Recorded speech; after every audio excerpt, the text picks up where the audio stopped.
अस्सलाम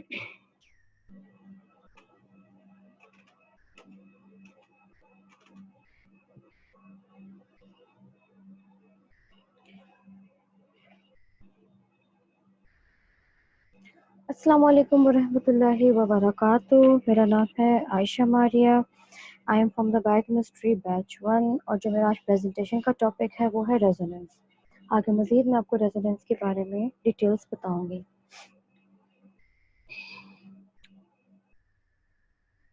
कंटेंट्स में हम बात करेंगे।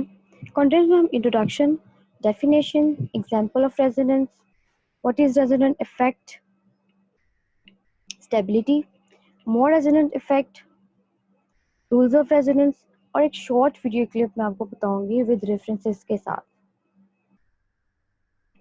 इंट्रोडक्शन की बात करते हैं हम। आज हम बात करते हैं ऑर्गेनिक केमिस्ट्री रेजोनेंस की। रेजोनेंस ऑर्गेनिक केमिस्ट्री का सबसे ज़्यादा इंटरेस्टिंग टॉपिक है।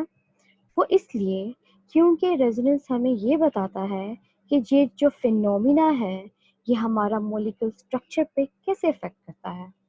आज हम देखेंगे एक deep insight into the what resonance look like और ये कैसे एक दूसरे के साथ हमारे पास मल्टीपल तरीके के मॉलिक्यूल स्ट्रक्चर्स बनाता है।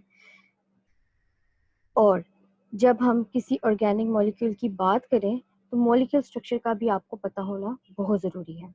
रेजोनेंस स्ट्रक्चर एक ऐसा तरीका है जिसे हम लोग पोजीशन ऑफ इलेक्ट्रॉन के बारे में जान सकते हैं। ये केमिस्ट्री में बहुत ज़्यादा इम्पोर्टेंट टॉपिक है और ये हमें इस बात की अंडरस्टैंडिंग दिलाता है कि कहाँ पे मॉलिक्यूल्स के अंदर इलेक्ट्रॉन मौजूद है और किस टाइम पे, जिसकी वजह से हम मॉलिक्यूल का केमिकल बिहेवियर जज कर सकते हैं। हम कभी भी किसी मॉलिक्यूल्स की केमिकल रिएक्टिविटी या केमिकल प्रॉपर्टी को तब तक नहीं जान सकते जब तक हम ये नहीं जान लेते कि क्या हमारे मॉलिक्यूल्स में इलेक्ट्रॉन्स की तादाद ज़्यादा है। दैट मीन्स कि क्या इलेक्ट्रॉन्स रिच है या फिर इलेक्ट्रॉन्स की तादाद कम है, which means electron in poor. So आगे बात करते हैं तो हम ये कैसे जान लेते हैं कि किसी भी मॉलिक्यूल ऑर्गेनिक, कोई भी ऑर्गेनिक मॉलिक्यूल के अंदर रेजोनेंस हो सकती है और वो रेजोनेटिंग स्ट्रक्चर बना सकता है या नहीं। इसकी शर्तें होती हैं। इसकी शर्त ये है कि वो हर मॉलिक्यूल अपने रेजोनेंस स्ट्रक्चर बनाएगा। आप लोग डायग्राम्स भी देख रहे हैं और आप यहाँ पे मैंने जो डायग्राम्स लेबल किए हैं ये वाली आप इसको भी देखते जाए अपने मंजर रास्ते में। अगर उसके पास लोन पेयर होगा, अगर इसके पास लोन पेयर होगा या फिर डबल बॉन्ड होगा उस एटम के ऊपर जिसकी एडजस्टिंग बॉन्ड होगी, ठीक हो गया।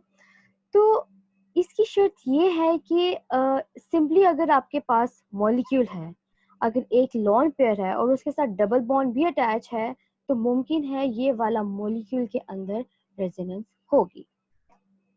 आगे हम बात करते हैं डेफिनेशंस की। रेजोनेंस की डेफिनेशन की बात की जाए तो रेजोनेंस ऐसा एक मेथड है जो किसी भी मॉलिक्यूल के डीलोकलाइजेशन इलेक्ट्रॉन को डिस्क्राइब करता है। और रेजोनेंस की बात हम तब तक करते हैं जब तक हमारे पास एक ऐसा मॉलिक्यूल होता है जिसकी बॉन्डिंग को एक्सप्लिसिटली सिर्फ एक सिंगल स्ट्रक्चर से डिफाइन नहीं किया जा सकता। लेकिन तब तक हम बात करते हैं रेजोनेंस की अगले पॉइंट पे मूव करते हुए कि देखते हैं कि ईच इंडिविजुअल लिविंग स्ट्रक्चर बनाता है। जब भी हमारे पास लिविंग स्ट्रक्चर बनता है और जब भी हमारे पास जब एक लिविंग स्ट्रक्चर बनता है ना और जब वो एक रेजोनेंस होता है तो एक इंडिविजुअल या मल्टीपल इंडिविजुअल स्ट्रक्चर बनाते हैं साथ साथ। हम लोग कलेक्टिवली इन सबको क्या कहते हैं, contributive structure of the target molecules या फिर आयंस। कॉन्ट्रीब्यूटिंग स्ट्रक्चर, अब यहाँ पे एक बात आ चुकी है कि कॉन्ट्रीब्यूटिंग स्ट्रक्चर स्टूडेंट्स को नहीं पता क्या है। कॉन्ट्रीब्यूटिंग स्ट्रक्चर की बात करें तो ये आइसोमर्स तो नहीं होते हमारे टारगेट मॉलिक्यूल के। इसका मतलब ये है कि वो एज इट इज रेप्लिकेट नहीं होते या एक मॉलिक्यूल्स एटम में डिफर नहीं कर रहे होते, बल्कि ये डिफर करते हैं in the position of the delocalised. अगर हम रेजोनेंस फॉर्म की बात करें तो यहाँ पे एक हमारे पास एटम है किसी भी मॉलिक्यूल का, ठीक है। हमारे पास अगर एटम है किसी भी मॉलिक्यूल्स के, वो अपनी जगह पे रहते हैं लेकिन वो साथ साथ इलेक्ट्रॉन्स को मूव भी करते हैं। जो हमारे बेसिक बॉन्डिंग पैटर्न है वो हर एक का, हर स्पेसिफिक कंपाउंड का मॉलिक्यूल सेम रहता है और उसको बनाता सिग्मा बॉन्ड है। ठीक है, इस बात का ख्याल रखना जाना चाहिए आप सबको कि रेजोनेंस जो होती है वो पाई बॉन्ड पे होती है, ना कि सिग्मा बॉन्ड पे। लेकिन और जो सिग्मा होती है वो cross all this resonance structure में सेम रहता है, दैट्स व्हाई। और सिग्मा बॉन्ड फ्रेमवर्क को हम कॉलेक्टिवली भी कहते हैं। ठीक है, इसलिए connectivity is the same in all the resonance structure. Resonance structure की बात करते हैं, लिविस फार्मूला जो होता है बेसिकली अक्सर हमें मिसल्ड कर देता है कि क्योंकि इनमें हमारे पास एटम्स हैं और इलेक्ट्रॉन्स हैं, उनकी एक जगह पर जमा कर दिया हुआ होता है, जमा करके दिखाया जाता है, हालांकि ऐसा नहीं होता, जबकि ऐसा है ही नहीं। ठीक है, अगर इनको देखा जाए गौर से, हमारे मॉलिक्यूल जो होते हैं वो अपनी ओरिएंटेशन बदलते रहते हैं और वो स्टैटिक डायनेमिक होते हैं। ठीक है, वो अपनी जगह से दूसरी जगह में मूव करते रहते हैं कंटिन्यूसली। लेकिन हम जानते हैं, क्योंकि हम रेजोनेंस पढ़ चुके हैं, तो हम जानते हैं कि एक लुईस फार्मूला है, एक मॉलिक्यूल जो है उसके कहीं फार्मूला हो सकते हैं। या इसकी एग्जांपल हम ले लेते हैं, यहाँ पे CH3CNO की तरफ से मैं आपको दे देती हूँ।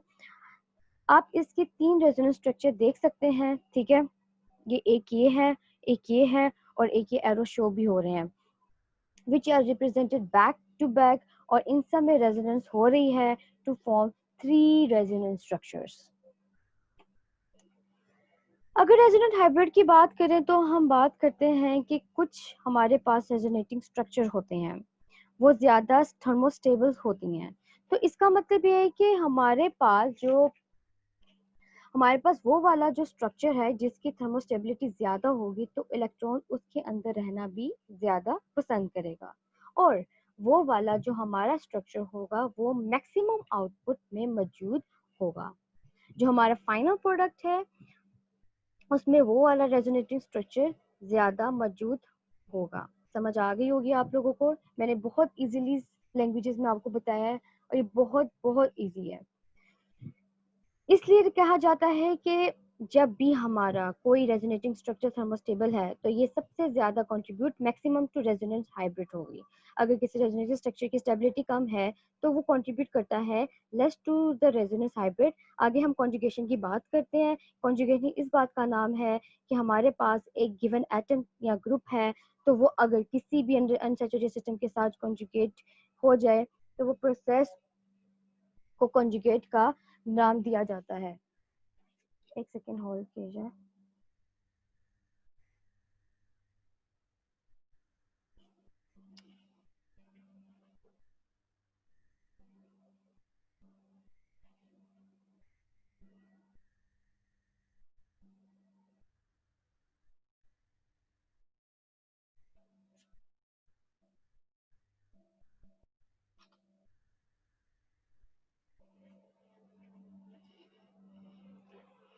एक सेकेंड मम्मी।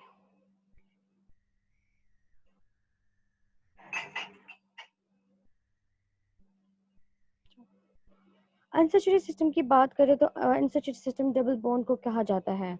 तो इसका मतलब है कि अगर कोई भी हमारा एटम या ग्रुप ऑफ एटम जो है वो हमारे डबल बॉन्ड के साथ आपस में इंटरलिंक करता होगा या एसोसिएट होंगे, तो वो आपस में कॉन्जुगेशन करेंगे।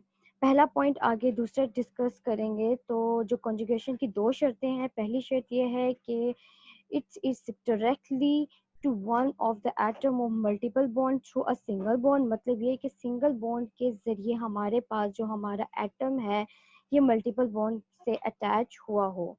और दूसरी हमारी शर्त यह है कि इसके पास जो बॉन्ड है उसके पास positive charge, negative charge, odd electron या लोन पे इलेक्ट्रॉन जरूर होना चाहिए। नीचे टाइप्स ऑफ कॉन्जुगेशन में आपको एरोज में देख सकते हैं आप सब कि हमारे पास जो पहला carbon to carbon double bond मौजूद है और इसमें कॉन्जुगेशन है। और इसमें कार्बन से निकलकर जो हमारा main carbon to carbon bond से निकलकर जो निकल रहा है ना इलेक्ट्रॉन, वो कार्बन के सिंगल बॉन्ड के ऊपर जा रहे हैं। मतलब अटैच होंगे। दूसरी कॉन्जुगेशन में आप देख सकते हैं कि इसी में जो कॉन्जुगेशन हो रही है ये पॉजिटिव चार्ज के दरमियान हो रही है, जो सेकंड वाली एग्जांपल देख सकते हैं आप, पॉजिटिव चार्ज के दरमियान हो रही है। इसमें carbon to carbon double bond में हमारे पास जो कार्बन से इलेक्ट्रॉन है वो अटैच करके जा रहा है एक दूसरी स्पीशी की तरफ, एक ऐसी कार्बन के ऊपर जिसके ऊपर पॉजिटिव चार्ज है। अगर हम थर्ड एग्जांपल देखें, इसकी डायग्राम देखें कि तो हम देखते हैं कि जो कॉन्जुगेशन हो रही है यहाँ बिटवीन टू लोन पेयर हो रही है। एक लोन पेयर दूसरे लोन पेयर को जो है वो अपना डोनेशन और एक्सेप्शन दे रहा है, मतलब एक दूसरे के आपस में एक्सचेंजिंग हो रही है। अगर फोर्थ कॉन्जुगेशन की बात करें तो इसमें ऑड इलेक्ट्रॉन की कॉन्जुगेशन हो रही है, जिसमें आपको एक रेडिकल सा ऊपर नज़र आ रहा होगा। अमूमन हमारे पास तो इस तरह की होती हैं यहाँ पे सिंगल बॉन्ड्स और इलेक्ट्रॉन्स को लो इलेक्ट्रॉन्स, और इनको हम कहते हैं और इलेक्ट्रॉन्स।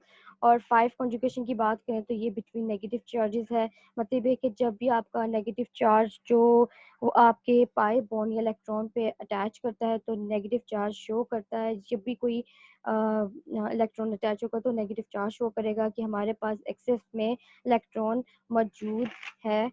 और तो हमारे पास अगर कॉन्जुगेशन नेगेटिव चार्ज की वजह से होती है तो उसकी एग्जांपल 5 में नज़र आ रही है। ये आपको क्लियरफाई हो चुका होगा। बाकी अगर आप और क्लियर कर सकते तो आपको मैंने वैसे एक्सप्लेन कर दिया, लेकिन वरना इसको एक्सप्लेन करने की ज़रूरत नहीं थी, आप देख सकते थे। हाँ, चलिए यहाँ रेजोनेंस की एग्जांपल की बात करते हैं। तो यहाँ सबसे पहले हम एरोमेटिक के मॉलिक्यूल्स की बात करेंगे। केकुले एक ऐसा साइंटिस्ट था जिसने बेंजीन के दो साइक्लोहेक्साटायरीन स्ट्रक्चर प्रपोज किए थे, और उन स्ट्रक्चर्स को दो साइक्लोहेक्साटायरीन केकुले स्ट्रक्चर का नाम दे दिया गया था। आज हम ये जानते हैं कि सिर्फ दो Kekule structures overall resonating structure जो ओवरऑल रेजोनेटिंग स्ट्रक्चर है ऑफ बेंजीन के, अगर उनमें कंट्रीब्यूट करते हैं। और अगर हम राइट साइड पे हाइब्रिड स्ट्रक्चर देख लें तो ये डैश लाइन जो है आपको नज़र आ रही होगी हेक्सागोन की, इसमें हमारे पास डबल बॉन्ड है। Actually they are the represented by dash line. ये लाइंस ये प्रेजेंट करती है कि हमारे पास 6 इलेक्ट्रॉन्स द 3 बॉन्ड्स के अंदर हैं।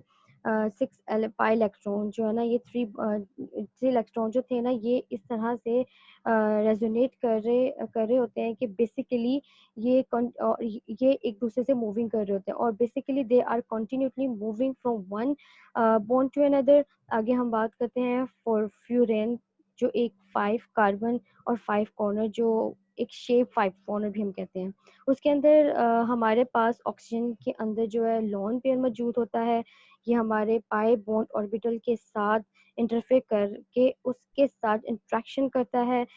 इस तरह ये रेजोनेटिंग स्ट्रक्चर जो है अमूमन तौर पे इकट्ठे हो जाते हैं। इलेक्ट्रॉन रिच की बात करते हैं, इस पे दो डिफरेंसेस हैं, तो मैं आपको पहले इलेक्ट्रॉन रिच की मॉलिक्यूल्स की बात करें, फिर इलेक्ट्रो डेफिनेशंस की बात करें। इलेक्ट्रॉन रिच की बात मॉलिक्यूल्स की बात करते हैं तो एक ओजोन मॉलिक्यूल होता है जिसके अंदर हमारे पास दो कंट्रीब्यूटिंग स्ट्रक्चर्स आते हैं। अगर ओजोन की मॉलिक्यूल को देखा जाए तो क्योंकि इसमें ज़्यादा से ज़्यादा सिर्फ 3 ओजोन के मॉलिक्यूल्स होंगे जिनके ऊपर पॉजिटिव और नेगेटिव चार्ज एग्जिस्ट कर रहा होगा। अब इक्वेशन को देखते हुए इसमें देखें कि डैश लाइन जो नज़र आ रही होगी आप लोगों को प्रेजेंट कर रही है, यहाँ पे डबल बॉन्ड मौजूद है और या फिर हमारे पास रेजोनेटिंग मौजूद है, और बॉन्ड ऑर्डर इसका जो होगा 1.5 है।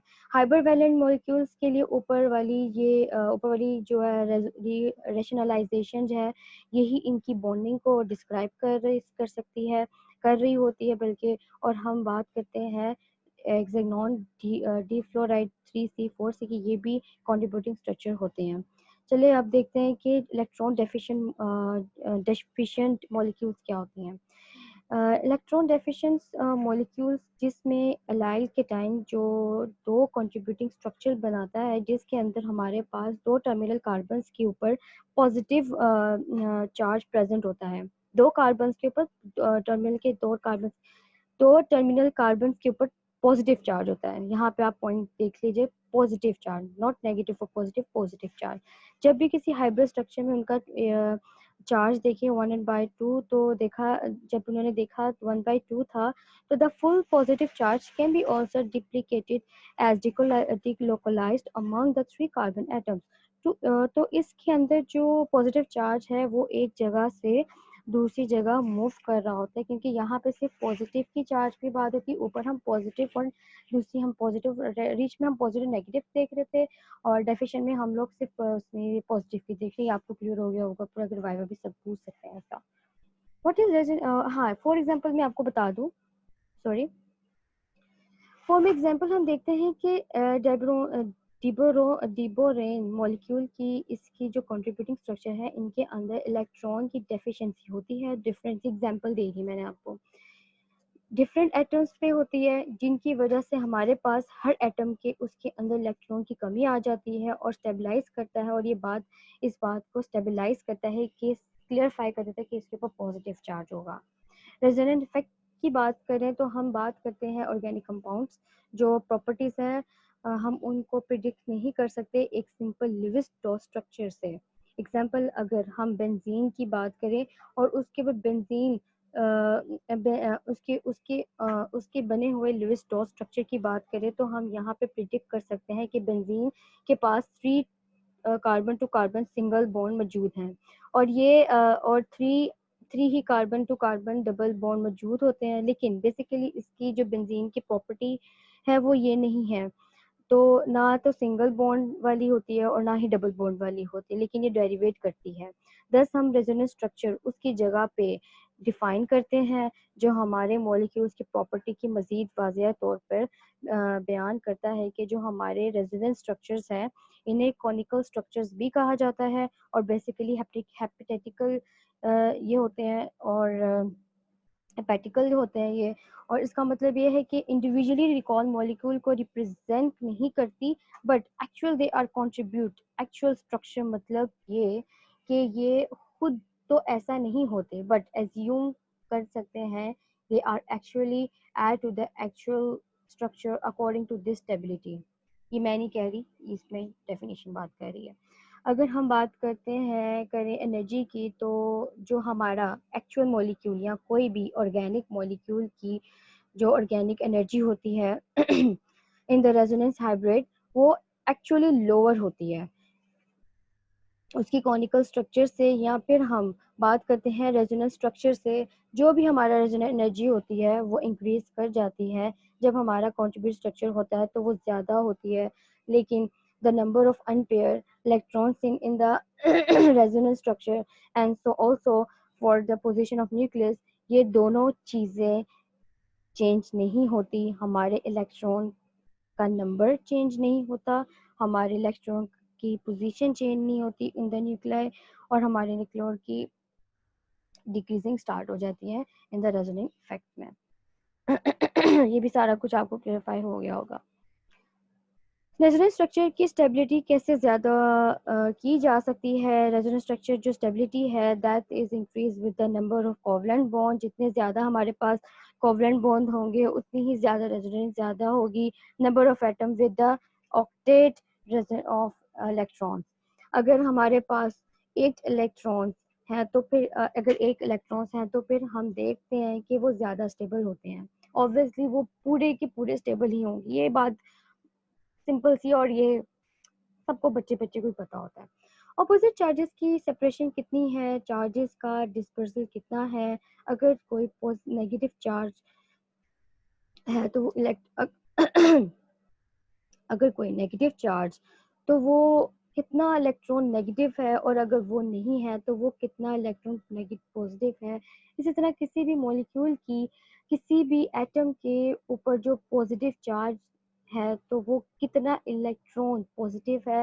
ये सारी बातें एटम को स्टेबल करती हैं कि पॉजिटिव और नेगेटिव कितना आपके इस मॉलिक्यूल को स्टेबल करता है। पॉजिटिव है तो है, नहीं है तो कितना है, अगर नेगेटिव है नहीं है तो कितना है। ये हमें दिमाग में रखना चाहिए, और एक कॉन्सेप्चुअल बात है। मोर रेजोनेंस इफेक्ट की बात करें तो पॉजिटिव रेजोनेंस इफेक्ट क्या होता है, आप बताएं। चले आप ही बता दें, लेकिन मैं बता रही थी कुछ नहीं होता। इसमें क्या होता है कि जो आपके ट्रांस या कोई सब्स्टिट्यूशन ग्रुप लगा होता है, एग्जांपल बेंजीन का ले लेती हूँ, बेंजीन के ऊपर हमारे पास NO2 लगा होता है, ठीक है, या फिर साइनोइड लगा होता है, या फिर C डबल बॉन्ड O या COH हो, तो ये एक ऐसा सब्स्टिट्यूट जो आपके अंदर से जो बॉन्ड जो बेंजीन है ना, बेंजीन का रिंग है, उसको रेजोनेंट को ना इलेक्ट्रॉन की अपनी तरफ लाने की सलाहियत रखेगा। मतलब है कि इलेक्ट्रॉन्स को अपनी तरफ ले आएगा, तो इससे क्या होता है कि वो हमारे पास इलेक्ट्रॉन होते हैं ना जो बेंजीन के, वो हमारे पास रेजोनेंट की स्ट्रक्चर के फॉर्म में आ जाएंगे और अंदर रहना पसंद भी करते हैं, और वो अवे फ्रॉम द रेजोनेंट चलते जाएंगे, और इसको हम रेजोनेटिंग स्ट्रक्चर भी कहेंगे। तो तो इसको हम क्या बोलते हैं कि ये है पॉजिटिव चार्ज किसी भी मॉलिक्यूल के अंदर, तो इसको हम कहते थे पॉजिटिव रेजोनेटिंग इफेक्ट। अब नेगेटिव रेजोनेटिंग इफेक्ट की बात करती हूँ, तो इसमें इफेक्ट में क्या होता है कि हमारे पास जो ट्रांसफर ऑफ इलेक्ट्रॉन जो होता है ना, वो towards the atoms of substituent group होता है, और इसमें हमारे पास ऐसे ग्रुप जो ये वाले प्रोसेस करते हैं ना, उसमें ये इंक्लूडिंग है C डबल बॉन्ड और COOH आते हैं इस तरह के। आगे आप लोग देख लीजिएगा कि ग्रेटर देन और लोअर देन और जिस तरह ये आएगा। रूल्स ऑफ रेजोनेंस की बात करें तो rules resonance structure must be have the same connectivity, yes, only electron position can change, yes, resonance structure must have the same number of electrons, ये भी मैंने आपको बता दी। सेकंड रो जो एलिमेंट्स हैं, मैक्सिमम ऑफ 8 इलेक्ट्रॉन्स, ये भी मैंने आपको यहाँ बता दिया, bonding and non bonding. Third row can be expanded octet, obviously फिर लो हो जाएगा। Formal charges must be total same, exactly मैंने ये भी बताया। Better structure have fewer former charges. Better structure have similar former charges. Better structure have from charges to more electronegativity activity. ये देख लें आप। और हम लोगों को कितना ध्यान रखना पड़ता है, पॉजिटिव नेगेटिविटी अगर नहीं होगा तो आपका स्ट्रक्चर भी स्टेबल नहीं होगा। All structure must be prepare proper Lewis structure. All atoms never move. ये हम देखते हैं लेकिन अंदर से हो जाए। You can also only move electron in pi bonds और non pair, that is p orbital, that overall the charge must be the same, the bonding frame। ये मैं आपको सारी बात बता चुकी, लेकिन हम लोगों को इनके रूल्स भी याद होने चाहिए कि रेजोनेंस के कुछ रूल्स हैं। ये सारा रूल्स आपका इसमें ही रेजोनेंस के टॉपिक में सेव कर देते हैं। यहाँ मैं आपको शॉर्ट वीडियो दिखाना चाहूंगी जो क्लियरफाई कर देता है, जो क्लियरफाई कर देगा आपको सारे को।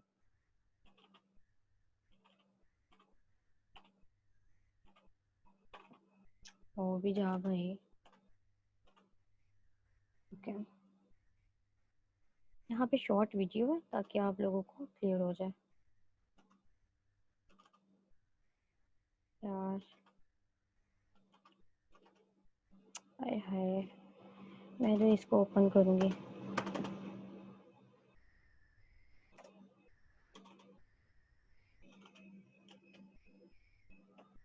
मैं इसको बंद करती हूँ, शायद फिर ओपन हो।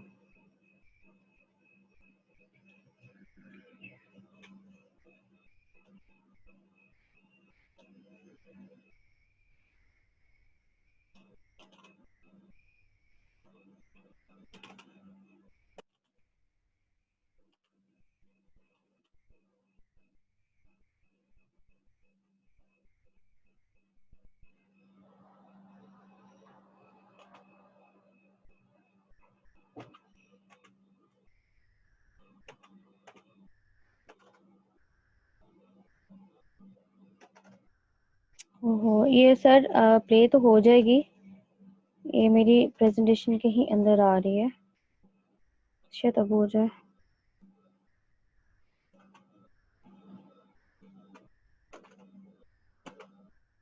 सर ये प्ले हो चुकी है, शायद